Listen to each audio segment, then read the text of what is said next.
They saw a young black woman in a hoodie and assumed she didn't belong in first class. They saw her silence and assumed she was weak. But the crew of Royal Meridian Flight 882 made a fatal calculation that morning.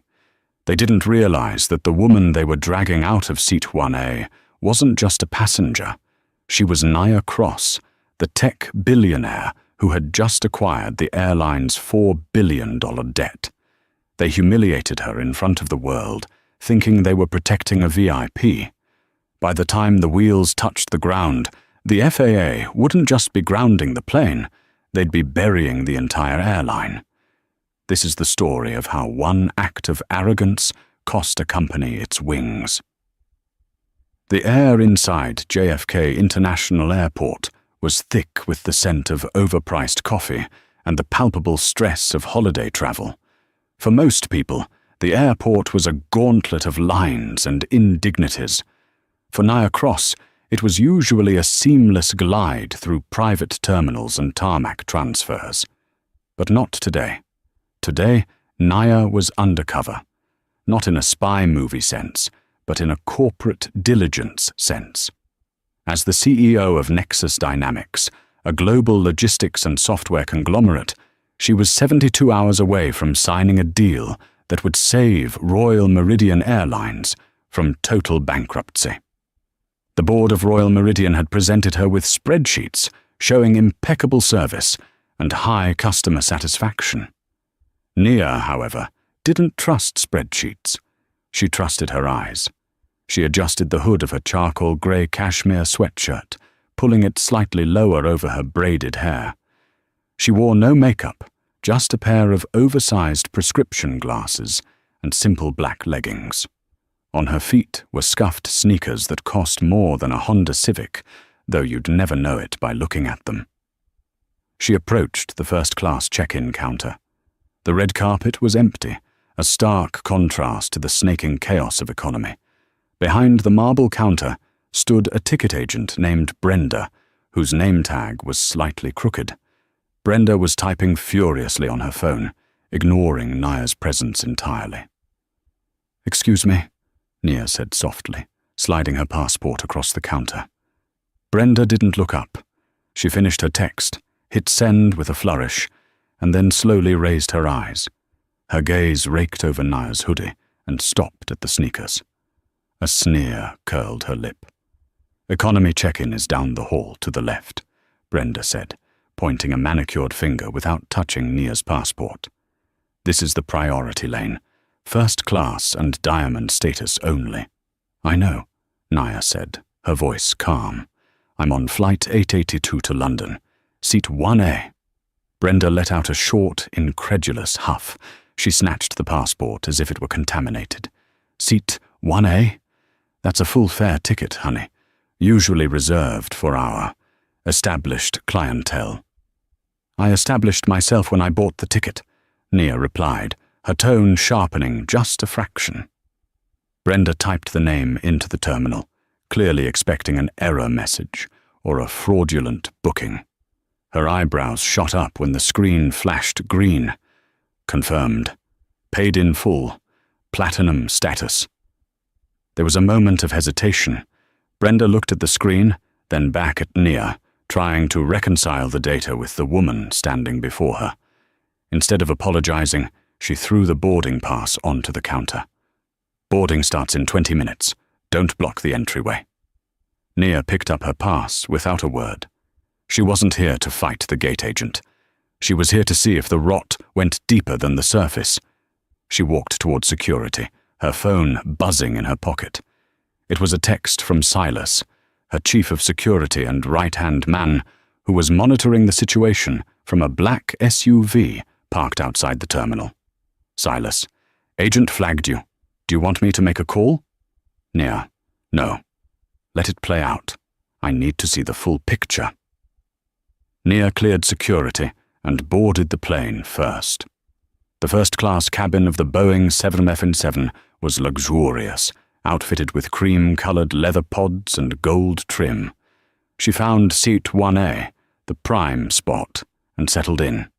She declined the champagne offered by a passing flight attendant, opting for water. She took out her noise-cancelling headphones, put them on, and closed her eyes, waiting for the rest of the cabin to fill. That was when the atmosphere shifted.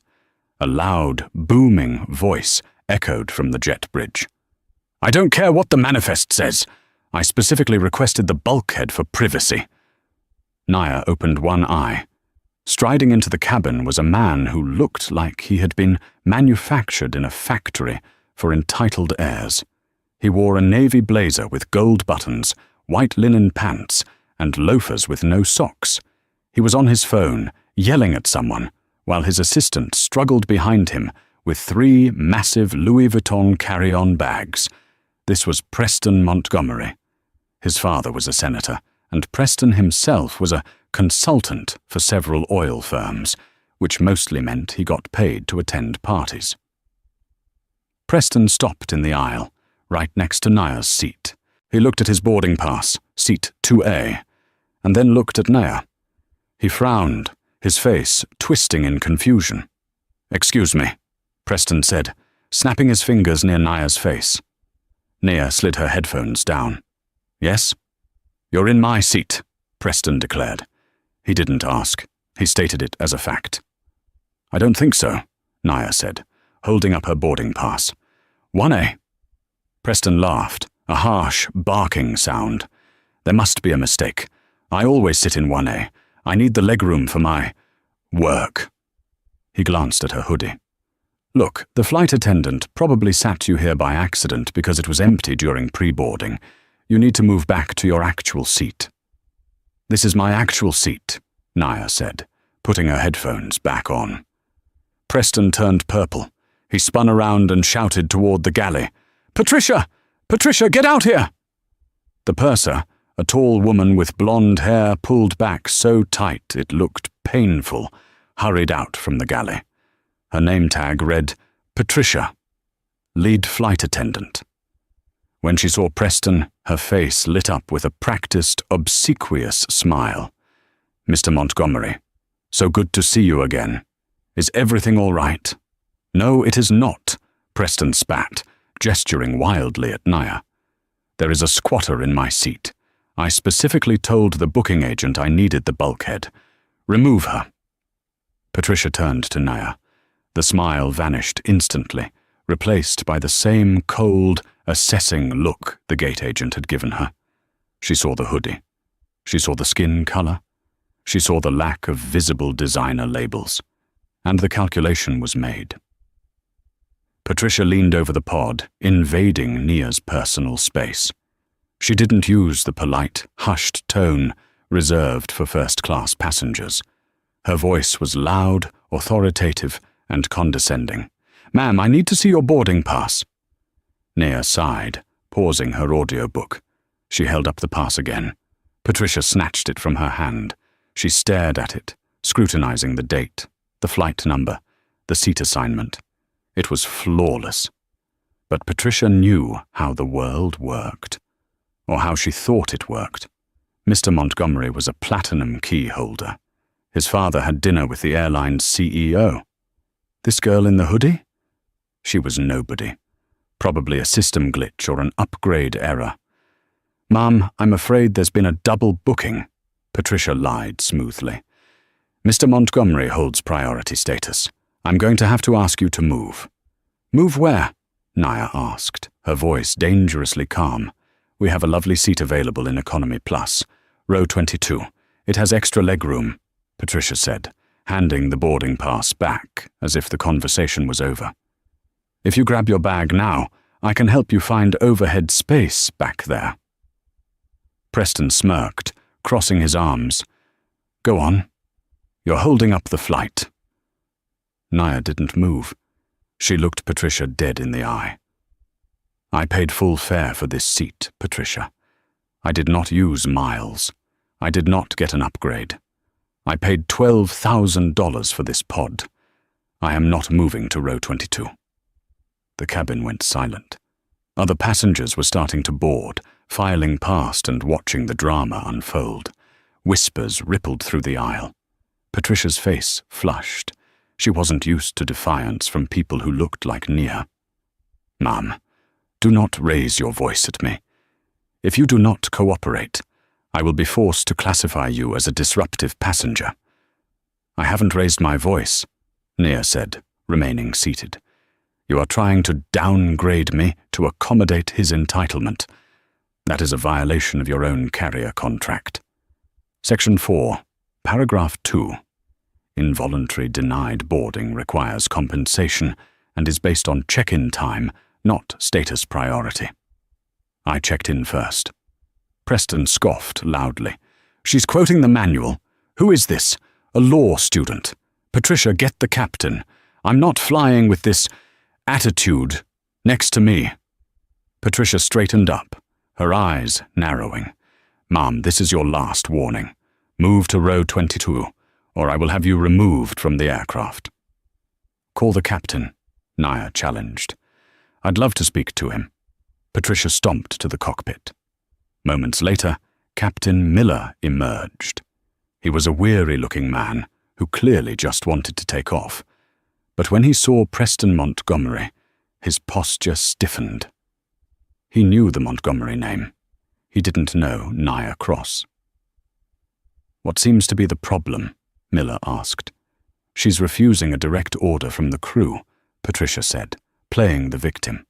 She's being aggressive and refusing to give up the seat for Mr. Montgomery, who has a documented medical need for the bulkhead. Medical need? Nia raised an eyebrow. He just told me he needed it for his work. Captain Miller looked at Nia. He didn't see a billionaire. He saw a delay. Miss, on my aircraft, the flight crew's instructions are law. If you are disrupting the peace and refusing seat reassignment, you are violating federal aviation regulations. You need to grab your things, now. I am not disrupting the peace, Nia said, pulling out her phone. She started recording. I am sitting in the seat I paid for. You are discriminating against me because you value his last name more than my ticket. Put the phone away, Patricia shrieked, lunging forward to swat at Nia's hand. Nia pulled back sharply. Do not touch me. That's it, Preston yelled. She's dangerous. Get her off. Captain Miller nodded to Patricia. Call Port Authority. Get the police down here. Tell them we have a belligerent passenger refusing to deplane. Nia watched them walk away to make the call. She didn't scream. She didn't cry. She calmly unlocked her phone and sent a single text message to Silas. Nia, execute Protocol 0. They called the cops. Silas, on my way. Do not resist physically. Let them dig the grave. 10 minutes later, 2 Port Authority officers boarded the plane. They were large, imposing men who looked already annoyed at having to deal with a disruptive passenger. Patricia pointed a shaking finger at Nia. That's her. She threatened me and the captain. The first officer approached Nia. Ma'am, grab your bags. You're coming with us. Am I under arrest? Nia asked.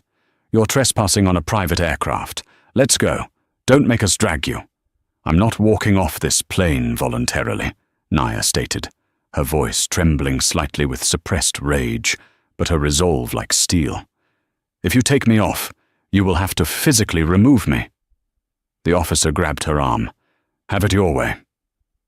The scene that followed was chaotic and brutal. The officers yanked Nia from the leather pod. Her phone fell to the floor, still recording, capturing the angle of her sneakers being dragged along the carpet. Preston Montgomery stood in the aisle, laughing and filming with his own phone, captioning it for his Instagram. Trash taking itself out, Preston jeered as Nia was hauled past him. You're hurting me, Nia said, not screaming, but stating it clearly for the record as the officer twisted her wrist behind her back.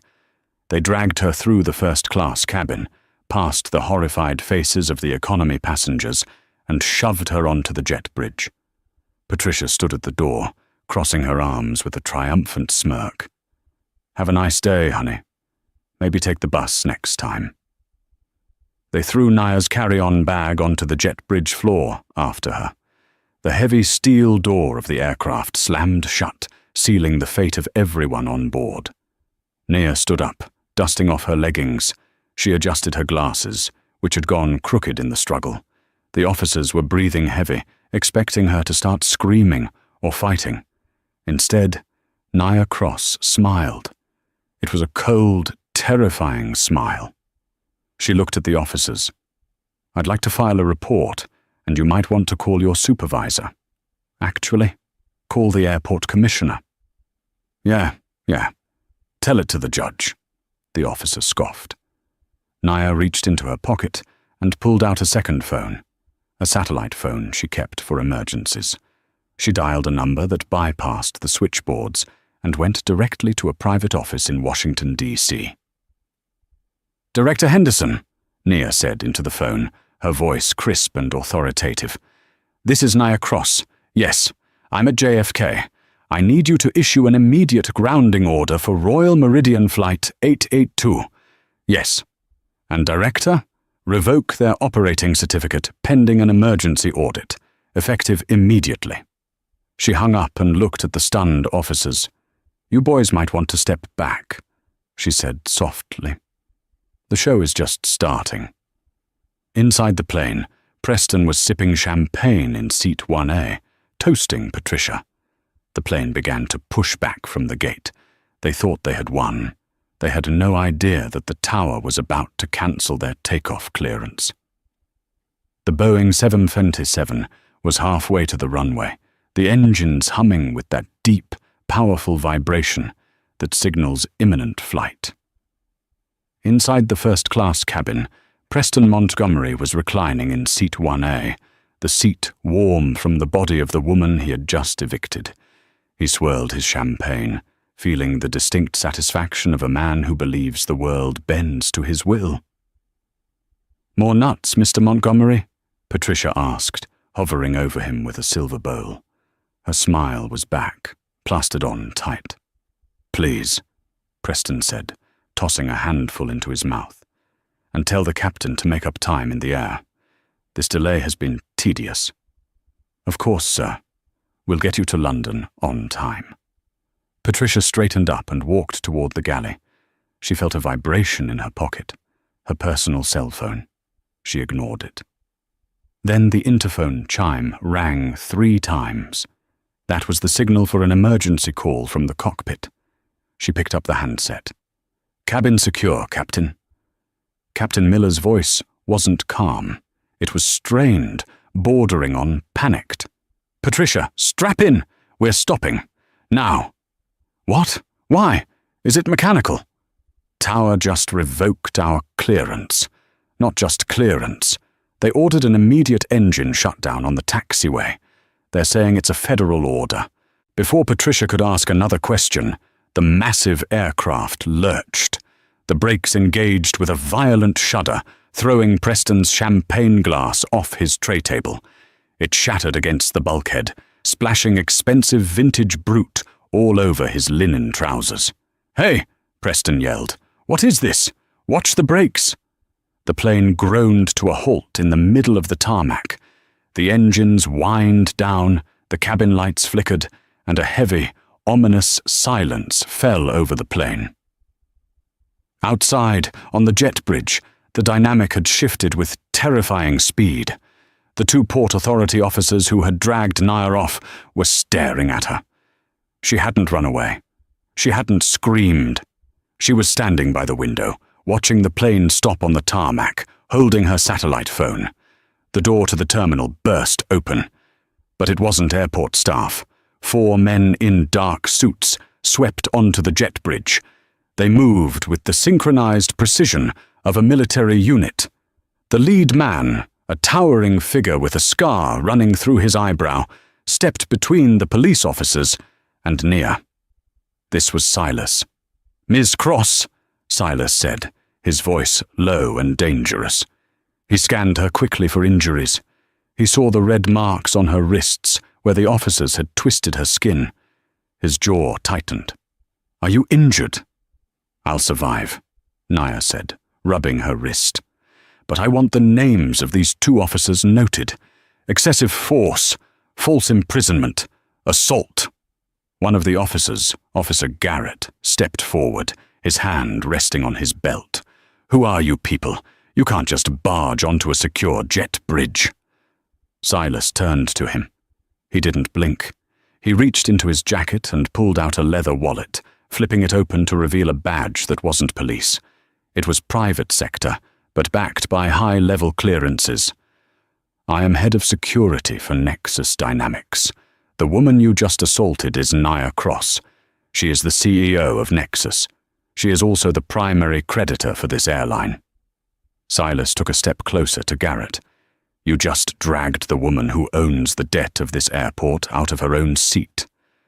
I suggest you step back before you lose your pension." Garrett's face went pale. He looked at Nia. The hoodie, the sneakers, Nia Cross. He had seen her on the cover of Forbes last month, but she had been wearing a gala gown and diamonds. He hadn't recognized her. We were just following the captain's orders," Garrett stammered, backing up. "The captain works for the airline," Nia said, her voice cutting through the air like a razor. "The airline works for me. Or it would have." She turned to Silas. "Status?" "The FAA administrator is on the line with the JFK tower," Silas reported. "They've issued a stop order for all Royal Meridian aircraft departing from JFK, Heathrow and Dubai. Reason cited: systemic failure of passenger manifest protocols and security breaches involving high-value assets. They're grounding the fleet, Nia." Nia nodded. "Good. Bring them back to the gate." "The passengers?" Silas asked. "Everyone," Nia said, "especially Set 1A. The scene inside Terminal 4 was swiftly devolving into madness. Flight 882 was towed back to the gate. The humiliation was palpable.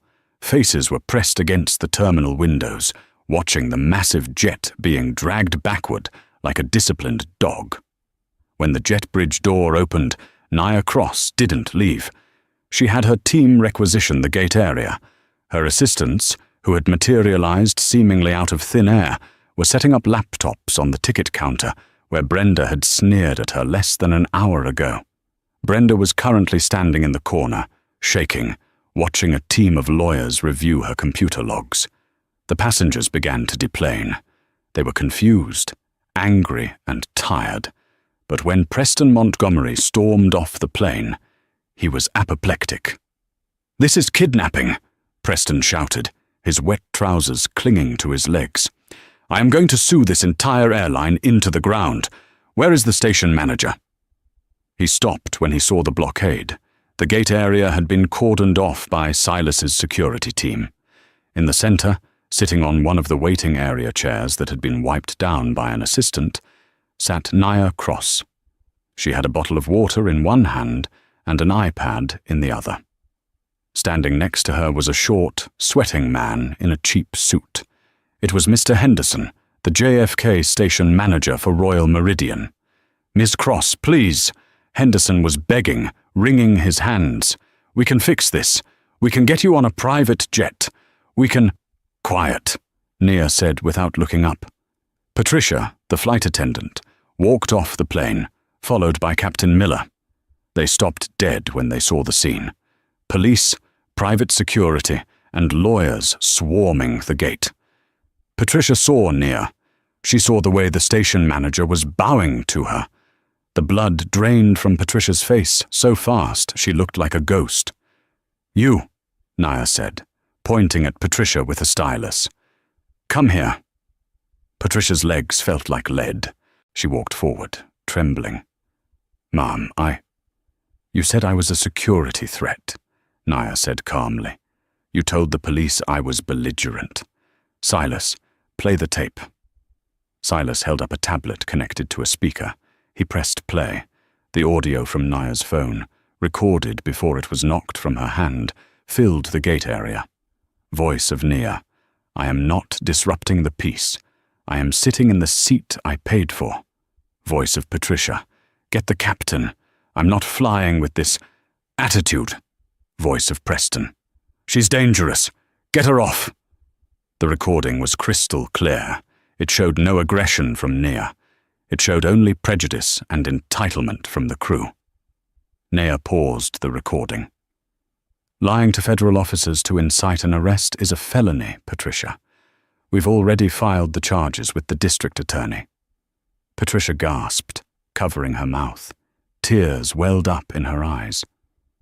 "Please, I didn't know who you were. I just thought—" "You thought I was weak," Nia finished. "You thought because I didn't look like him," she gestured to Preston, "that I didn't matter." Preston, realizing he was being ignored, tried to regain control. He marched up to the cordon. "Who cares who she is? She's a squatter. I want to know why my flight was grounded." "Your flight?" A booming voice came from the concourse hallway. Everyone turned. Running toward the gate, flanked by two breathless assistants, was Marcus Thorne. He was the global CEO of Royal Meridian Airlines. He had been in New York for the meeting with Nia, the meeting that was supposed to save his company. He looked at the grounded plane. He looked at the police. And then he looked at Nia Cross, sitting on a plastic airport chair, looking like a judge on a throne. "Nia!" Marcus gasped, rushing past security who let him through. "Nia, my God! What happened? I got a call from the FAA saying they're revoking our insurance certification." "Hello, Marcus," Nia said pleasantly. "We have a problem with the merger." "Merger?" Preston interrupted. "Marcus, tell this woman to move so we can fly." Marcus Thorne turned to Preston.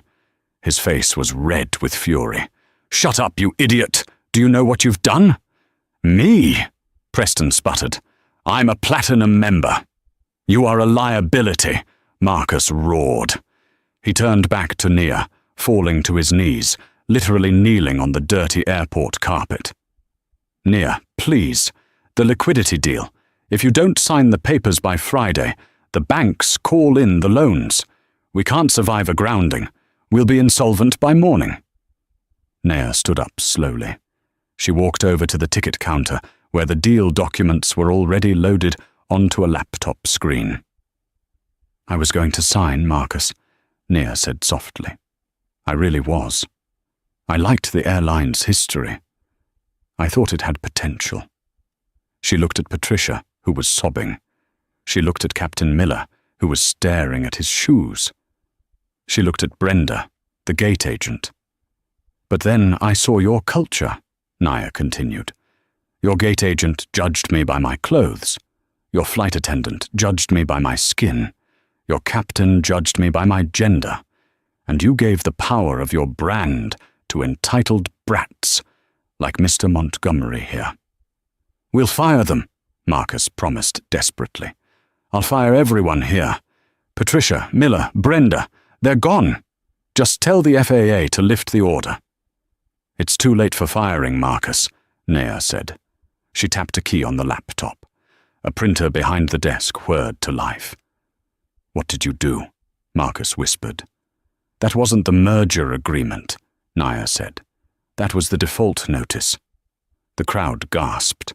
"I own your debt, Marcus, $4 billion of it, and there is a clause in our contract, the Material Adverse Change Clause.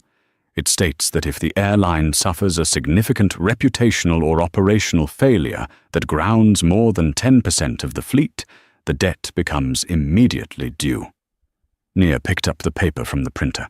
She held it out to Marcus. "Pay me," she said. "Now." I can't," Marcus stammered. "We don't have $4 billion liquid." "Then I'm exercising my right to seizure," Nia said coldly. "As of this moment, Royal Meridian Airlines is no longer a public company. It is now a distressed asset under the management of Nexus Dynamics." She turned to the crowd of passengers, who were watching in stunned silence. "Ladies and gentlemen," Nia announced, her voice projecting clearly.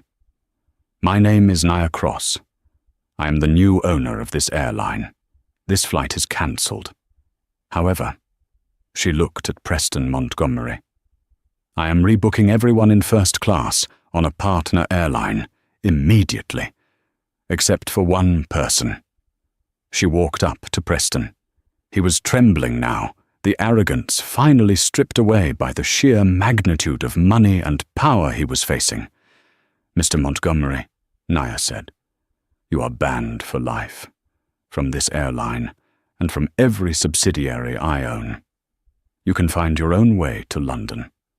I hear the boats are nice this time of year." She turned to Silas. "Escort Mr. Montgomery out of my terminal. And Silas?" "Yes, ma'am?" "Have the police arrest him for filing a false report. I have the video evidence right here." As the police moved in on Preston and Marcus Thorne wept on the floor, Naya looked at the gate agent. "Brenda." "Brenda," Naya said. "Yes, Ms. Cross?" Brenda whispered. "You said economy was down the hall to the left?" Naya asked. Brenda nodded, terrified. "Good. Go there. That's where you'll be processing refunds for the next 8 hours. Then you can clear out your locker." Nia picked up her bag, the same bag they had thrown on the floor. She adjusted her hoodie. "Come on, Silas. Let's go buy a jet." By the time Nia Cross stepped into her armored SUV outside Terminal 4, the world had already changed. The video recorded by a passenger in row 2, a teenager named Leo, who had hidden his phone between the seats, had hit TikTok. It was titled, "Billionaire Nia Cross Dragged Like Trash by Royal Meridian." Within 40 minutes, it had 12 million views. The footage was damning. It showed the calm, composed Nia stating her rights. It showed the sneering face of Patricia, the flight attendant. It showed Preston Montgomery laughing and filming. And most crucially, it showed the violent, unprovoked physical removal of a woman who was sitting in her assigned seat. The internet did what the internet does best. It went to war. In a penthouse in Manhattan, Preston Montgomery was pacing. His phone was ringing non-stop. His father, Senator Montgomery, was on the landline, screaming so loud that Preston had to hold the receiver away from his ear. "You idiot!" the senator roared. "Do you know who she is? She's the biggest donor to the infrastructure bill. She's Nia Cross. And you're on camera laughing while the police assault her." "Dad, she was in my seat," Preston whined, still not grasping the gravity of the situation. "I'm the victim here. My flight was cancelled." "Shut up!" his father yelled. "I just got a call from the oil consortium. They're dropping your consultancy contract. They don't want the bad PR. You're toxic, Preston. Don't come to the Hamptons house this weekend. I don't want the press on my lawn." The line went dead. Meanwhile, at Royal Meridian's headquarters, the situation was apocalyptic. The stock price, which had been teetering at $12 a share, had plummeted to 0 to 80 in after-hours trading. The default notice Nia had printed at the gate was not a bluff. Her legal team at Nexus Dynamics had filed the paperwork with the SEC before the plane had even been towed back to the gate. Marcus Thorne, the disgraced CEO, sat in his office surrounded by shredding lawyers. He watched the news on the wall-mounted TV. CNN anchor. "Breaking news. The FAA has grounded Royal Meridian's entire North Atlantic fleet, citing gross negligence in passenger safety protocols." This follows a shocking video of tech mogul Nia Cross being forcibly removed from a flight she effectively owned. Analysts are calling this the most expensive customer service mistake in history. Patricia, the lead flight attendant, was currently sitting in an interrogation room at the Port Authority precinct. She wasn't being offered coffee. She was being offered a plea deal. "Ms. Gallows," the detective said, sliding a piece of paper across the metal table. "We have the audio from Ms. Cross's phone. You clearly stated to the officers that she was threatening you and the captain. The audio proves she was whispering. That's filing a false police report. That's a Class E felony." Patricia was sobbing into her hands. "I just wanted the plane to leave. Mr. Montgomery said he needed the seat." "Well," the detective said dryly, "Mr. Montgomery isn't here to bail you out. In fact, his lawyer just issued a statement claiming he was misled by the flight crew regarding the seating arrangement. He's throwing you under the bus, Patricia." Patricia looked up, her mascara running down her face. The betrayal hit her harder than the legal charges. She had ruined her life for a man who couldn't even remember her name. "I want to testify," Patricia whispered. "I want to tell you everything about the captain and about the airline's VIP protocol." The detective smiled. "Now we're getting somewhere." 3 months later, the federal courthouse in Lower Manhattan was besieged by reporters.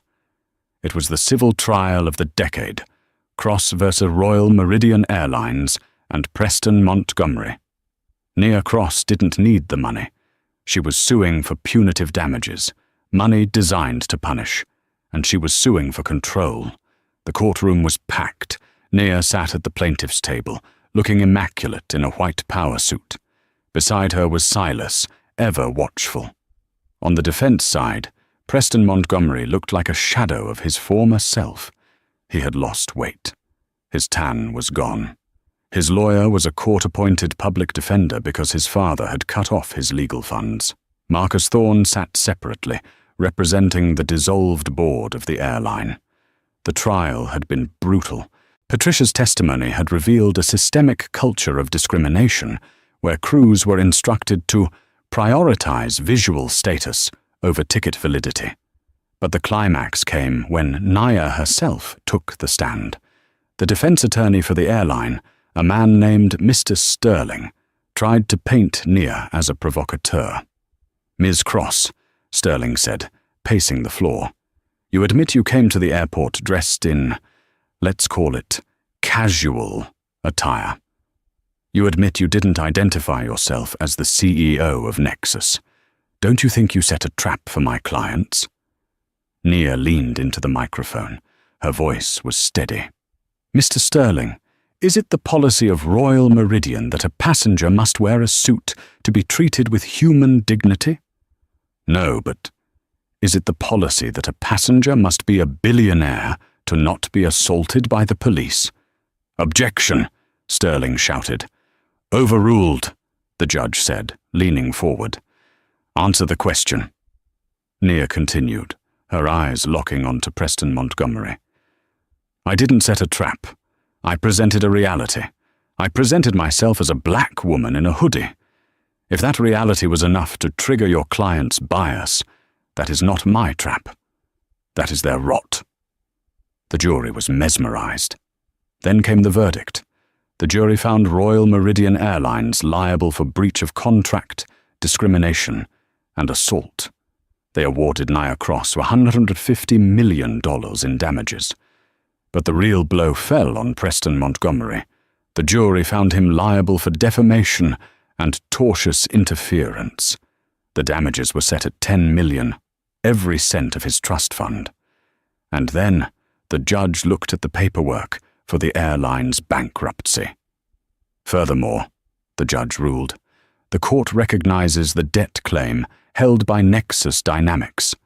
The assets of Royal Meridian, including its fleet, its slots at JFK and Heathrow, and its brand trademarks, are hereby transferred to Nexus Dynamics for immediate liquidation or restructuring." Nia stood up. She owned it all. As Preston was leaving the court, reporters swarmed him. "Mr. Montgomery, how will you pay the judgment?" Preston shoved a camera away. "Get away from me." "Mr. Montgomery!" a process server shouted, pushing through the crowd. He slapped a paper on Preston's chest. "You're served. Eviction notice for your Soho apartment. Bank seized it this morning." Preston stood on the courthouse steps, watching Nia Cross get into her car. She didn't even look at him. She was already on the phone, planning the future. He was yesterday's news. 6 months had passed since the gavel fell in the Southern District of New York, but for Preston Montgomery, it felt like 6 lifetimes. The air in the Velvet Room, a mid-tier nightclub on the outskirts of Newark, New Jersey, smelled of stale beer, cheap cologne, and regret. Preston stood by the VIP rope, shivering slightly in the damp November chill. He wasn't inside drinking crystal champagne. He wasn't surrounded by models. He was holding a clipboard. "Name?" Preston asked, his voice hoarse. He was wearing a suit that used to fit him, but the stress of the last half-year had caused him to drop 20 pounds. The suit hung off his frame, a ghostly reminder of the man he used to be. "Kevin. +3, the man in the line said, looking Preston up and down.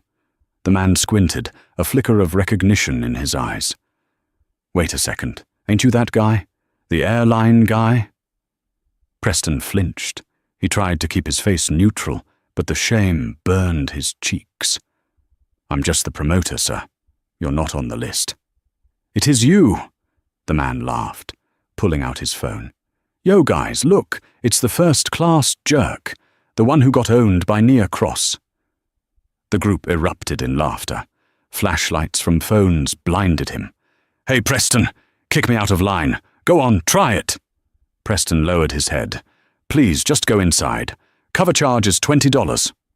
"Here's 100, the man said, crumpling the bill and throwing it at Preston's chest. "Buy yourself a personality." Preston bent down to pick up the money from the wet pavement. This was his reality now. His trust fund was liquidated to pay the judgment. His father, the senator, had publicly disowned him to save his re-election campaign. His friends, the consultants and socialites, had blocked his number the moment the credit card stopped working. He was living in a studio apartment, above a laundromat, working 3 jobs just to pay the interest on his legal fees. He looked up at the night sky, hearing the roar of a jet engine passing overhead. He watched the blinking lights of a plane ascending from Newark Airport. He used to be up there, looking down on the world. Now, he was part of the pavement. 20 miles away, at JFK International Airport, the atmosphere was electric. It wasn't just a busy travel day, it was a resurrection. The entire Terminal 4 had been closed for 6 hours for a private gala, an unheard-of luxury that only someone with Nia Cross's resources could command. The press corps was assembled in a massive phalanx, cameras trained on a stage draped in silk sheets. Behind the stage, the massive glass windows looked out onto the tarmac, where a Boeing 777-300ER sat waiting. But it didn't look like the old Royal Meridian planes. The stuffy gold and navy livery was gone. The music swelled, a deep orchestral bass that vibrated in the chest. The silk sheets dropped. A collective gasp rippled through the hundreds of reporters and industry titans. The plane was painted in a stunning, iridescent silver that seemed to shift colors under the floodlights. The tail fin featured a stylized, geometric phoenix in deep violet and electric blue. And emblazoned across the fuselage in modern, confident lettering was the new name, Nexus Air. Nia Cross walked onto the stage. She didn't wear a hoodie today. She wore a tailored suit of violet silk that matched the branding of her new fleet. She looked powerful, but more importantly, she looked accessible. She didn't stand behind a podium. She walked the edge of the stage, holding a wireless microphone, making eye contact with the crowd. 6 months ago, Nia began, her voice amplified and crystal clear. I stood in this very terminal and was told I didn't belong. I was told that my worth was determined by my appearance. I was told that dignity was a luxury product, reserved for those with the right last name. She paused, letting the silence hang heavy in the room. Flashbulbs popped like distant lightning. Royal Meridian Airlines failed because it believed that exclusivity was the ultimate product. They thought that to make some people feel special, they had to make everyone else feel small. Nia turned and pointed to the silver jet behind her. Nexus Air is different. We don't sell exclusivity. We sell connectivity. We don't have first class. We don't have economy. We have human class. Every seat on that plane has extra legroom. Every passenger gets free high-speed Wi-Fi. Every ticket includes a checked bag. Because travel shouldn't be a gauntlet you survive. It should be the beginning of your journey. The applause started slowly, then built into a roar. It wasn't just corporate applause. It was genuine.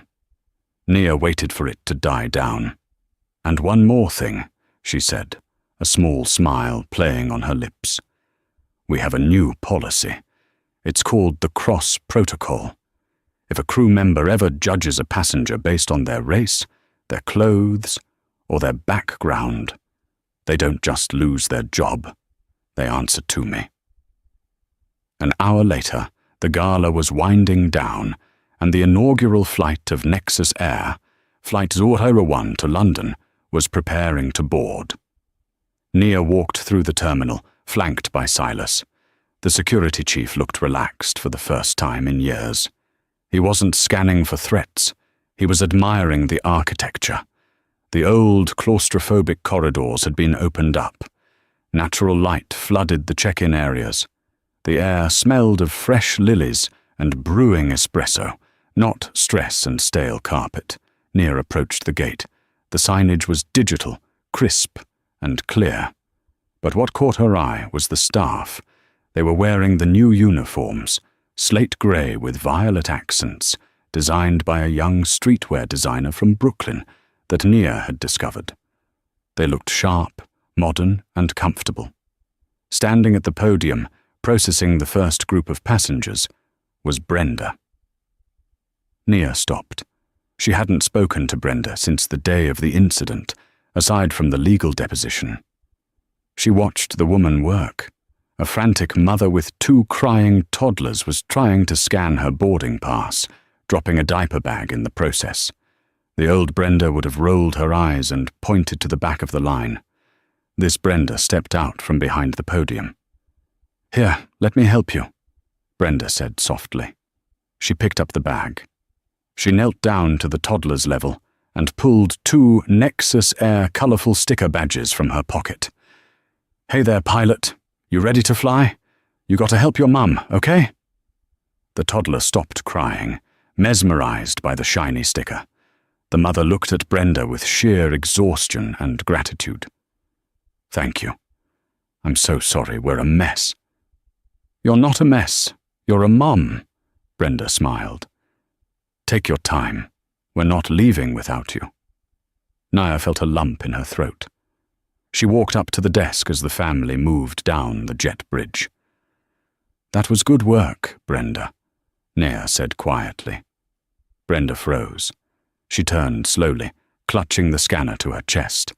When she saw Nia, her eyes widened, but she didn't flinch. She took a deep breath and straightened her posture. "Ms. Cross," Brenda said. Her voice shook slightly, but it was steady. I didn't know you were observing today." "I see everything, Brenda," Nia said, not unkindly. "How is the retraining program?" "It was hard," Brenda admitted. She looked down at her hands. The hardest part wasn't the procedures. It was watching the tapes, watching myself. I didn't realize how hateful I looked. I didn't realize how small I made people feel until I saw it from the outside. Brenda looked up, tears brimming in her eyes. I almost quit. I didn't think I deserved to be here. But the trainer, she told me that shame is useless unless it turns into change. So I'm trying to change. Nia reached out and placed a hand on the counter. "You kept your pension, Brenda. You kept your seniority. Do you know why I didn't fire you?" "No, Mom, I really don't." "Because you were a symptom, not the disease," Nia said. "The culture made you think that being cruel was part of your job description. I wanted to see who you were when the toxicity was stripped away.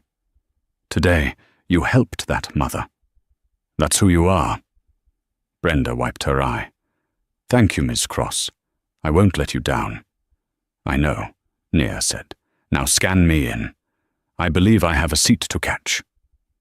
Brenda laughed, a genuine, relieved sound. She scanned Nia's digital pass. The machine beeped a cheerful tone. Welcome aboard, Miss Cross. Have a wonderful flight. Nia walked down the jet bridge. The entry into the aircraft was seamless. The galley smelled of fresh citrus and baking bread. She turned left. The cabin was breathtaking.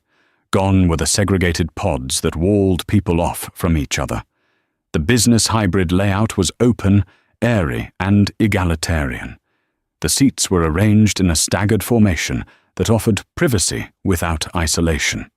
The materials were sustainable wool and recycled leather, soft to the touch. And there was seat 1A. It was no longer a throne for an entitled prince. It was just a seat, a great seat, with a massive window and a workstation. But just a seat. Nia sat down.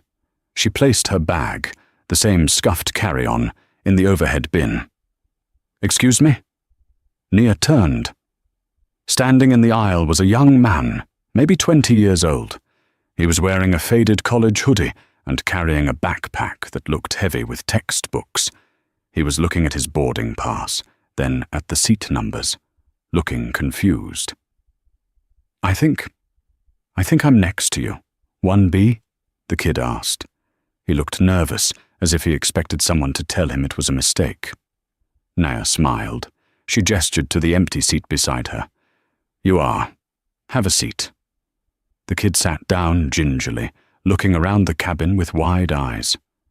This is crazy. I bought the ticket for like $300 on the student discount launch. I thought I'd be in the cargo hold. This is nicer than my dorm room. He looked at Nia. He didn't recognize her. To him, she was just another passenger in a nice suit. I'm Marcus, the kid said, extending a hand. Not the CEO Marcus, obviously. Just Marcus. Nia laughed. Nice to meet you, Marcus. I'm Nia. You traveling for business? Marcus asked, settling in. Sort of, Nia said. I'm checking up on an investment. Cool. I'm going to London for a coding competition, Marcus said, his eyes lighting up. I built this app that helps food banks coordinate logistics with local restaurants to reduce waste. It's small right now, but if I win this grant, I can scale it. Nia's interest piqued instantly. She turned fully toward him. Logistics, you say? That's a tricky field. How are you handling the real-time inventory updates? Marcus launched into an explanation, his hands moving animatedly as he described algorithms and API integrations. He was brilliant, he was passionate, and he was sitting in seat 1B wearing a hoodie, completely unaware that he was pitching his idea to one of the biggest tech moguls in the world. Nia listened, nodding, asking sharp questions. As the plane pushed back from the gate, the safety video began to play. It wasn't a boring cartoon. It featured the actual employees of Nexus Air, baggage handlers, mechanics, pilots, and cleaners, speaking directly to the camera, explaining why safety mattered to them. The plane taxied to the runway. The engines roared to life. The GE9X engines, the most powerful and efficient in the world. Nia looked out the window. The lights of New York City glittered below them, a sprawling grid of dreams and struggles. Somewhere down there, Preston Montgomery was checking coats. Somewhere down there, the old way of doing things was dying a slow death. As the wheels lifted off the tarmac, Nia felt a weight lift off her chest that she hadn't realized she was carrying. It wasn't just about the airline. It was about the vindication. She turned back to Marcus, who was mid-sentence about server costs. Marcus, Nia interrupted gently. Yeah? When we land in London, I want you to meet my chief technology officer. I think your app has potential. Marcus's jaw dropped. Wait, your CTO? Who do you work for? Nia reached into her pocket and pulled out a business card. It was simple, black, with silver-embossed lettering. Enia Cross, CEO, Nexus Dynamics owner, Nexus Air. She handed it to him. I don't work for anyone, Marcus. I own the plane. Marcus stared at the card, then at Nia, then at the card again.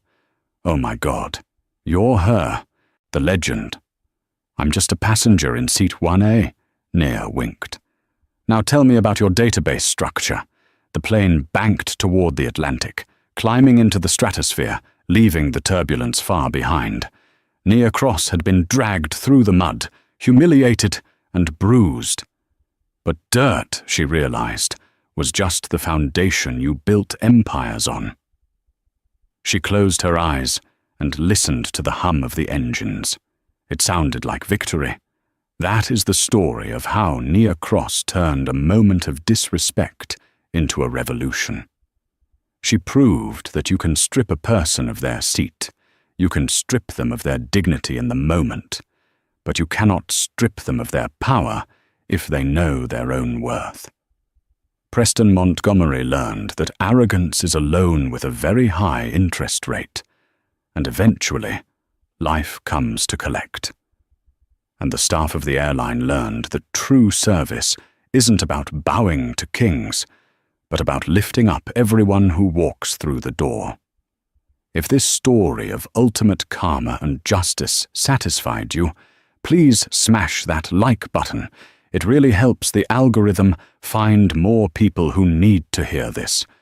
And if you want more stories about billionaires, underdogs, and epic revenge, make sure to subscribe and hit the notification bell so you never miss a video. I want to hear from you in the comments.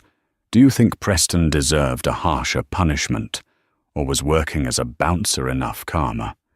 Let me know down below. Thanks for watching, and remember, be kind, because you never know who you're sitting next to.